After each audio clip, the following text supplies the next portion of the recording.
India could be the next Asian powerhouse when it comes to growth. Fund managers looking more closely at the region as structural weakness have left places like South Africa and Brazil particularly exposed to external shocks.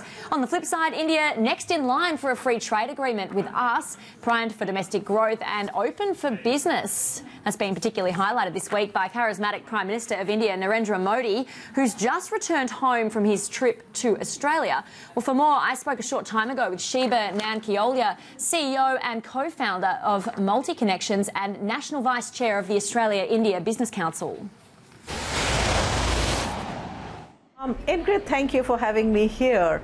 I guess this is something which has happened after a long time in India. And as you know, that it's been almost 30 years since any leader has been chosen with the clear majority that he has been chosen with. And I guess it's his personality, which is a very can-do personality. It's a personality which is almost like a CEO running a corporation rather than a political leader running a company, a country. And when it's a CEO kind of an attitude and mindset, it's all about deadlines and it's all about workable solutions. And I have to say that the Modi magic was so evident because I was there in Sydney the day he addressed. It was just amazing how rapt the whole crowd was. And I do remember a couple of people who said that couple of days before, they were actually in the very same venue listening to a rock concert, but they had not seen the kind of reception that Mr. Modi got compared to the rock concert that happened earlier on. That's where he gets his rock star name from. So, yes. Look, does his savvy social media presence help as well? I mean, I think he's the second most followed leader in the world with over 6 million followers on Twitter, and he does these Google Hangouts and live chats online. I mean, how does that help sort of convey his image, I guess?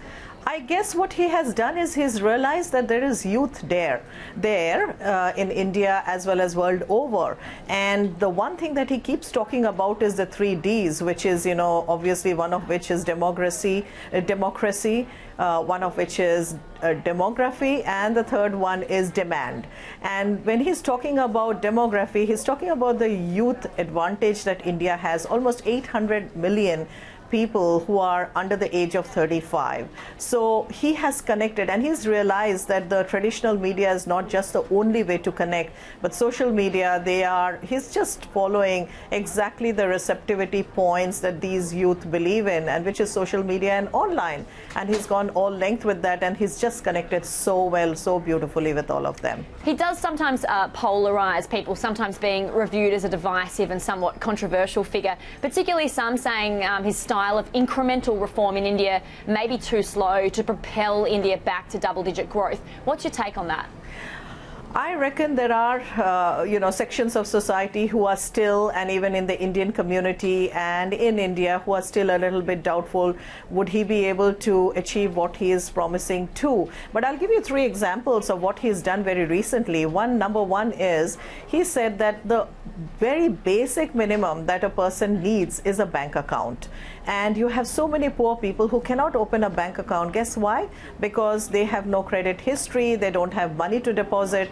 So he actually shared the story with us where he said that he went first to the Reserve Bank, who said it might take 3 years to work out a process to do that. He went to one of the largest banks in India, who said it might take 2 years. He went to his own department, who said 1 year. And he said, I just took the opportunity on a public speech to announce that, guess what?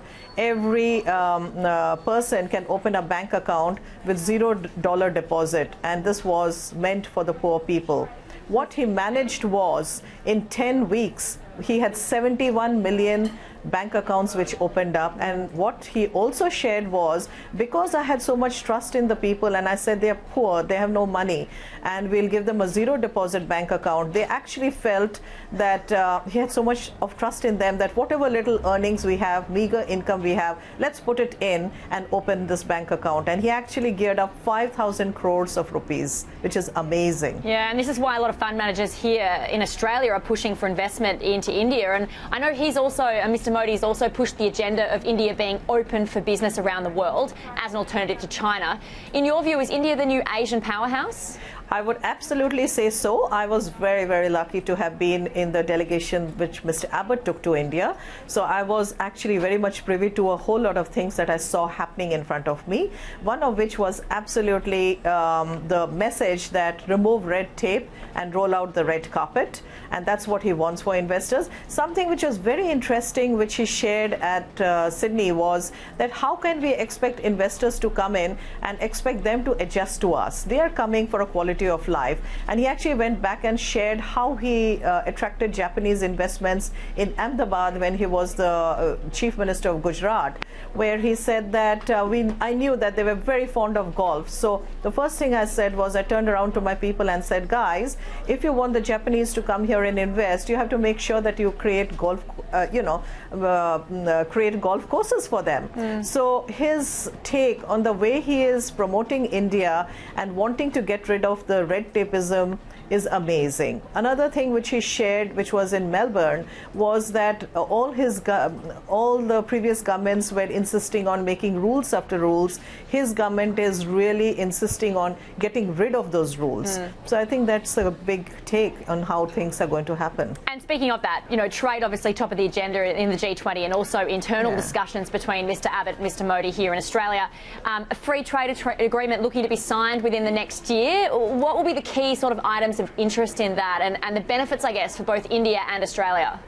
Okay, this is a really interesting one, and this actually cropped up again. Very lucky to have been there when he addressed the Australian Parliament, and this definitely came up, where he felt that there is going to be definitely a very strategic relationship and a partnership between Australia and India going forward, which was frankly lacking.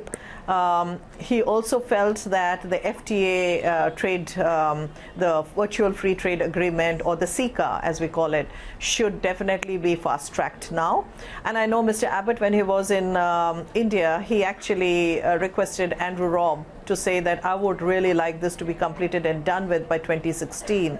And we know that there are 5 rounds of talks which have been held from, I think it was 11th of May 2011. That was the first round of talk that started, and 5 rounds since then. The last one was in 2013, and it's been almost a year that everything has stalled. And this has been picked up again by both the prime ministers, and I think both of them have a very can-do attitude.